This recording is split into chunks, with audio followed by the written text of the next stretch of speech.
નમસ્કાર, આપ જોઈ રહ્યા છો Spark Today News. National action plan for drugs demand reduction scheme હેઠળ મહારાજા સયાજીરાવ યુનિવર્સિટીના પ્રોફેસર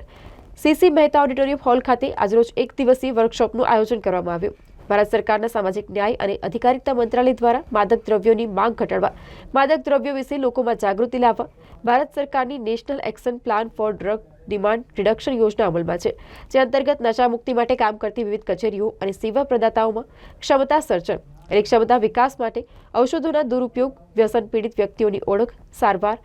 પાશ્ચાત્યવર્તી સંભાળ, પુનઃવસન તેમજ યોજનાકીય અને કાયદાકીય તાલીમનું આયોજન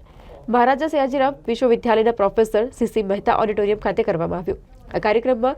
શહેર પ્રાંત અધિકારી વી.કે. સાંબળ, એસએસજી હોસ્પિટલના એટીએફ વિભાગના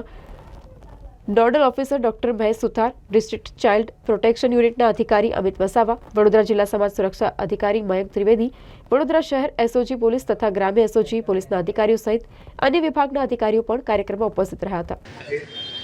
આજરોજ સરકારના વિવિધ સમાજ સુરક્ષા, બાળ સુરક્ષા તથા નશાબંધી વિભાગના સંયુક્ત ઉપક્રમે નશામુક્ત ભારત અભિયાન ઝુંબેશ અંતર્ગત જે વિવિધ પ્રકારના નશાના દૂષણો છે તેને ડામવા માટે વિવિધ સરકારના વિભાગો,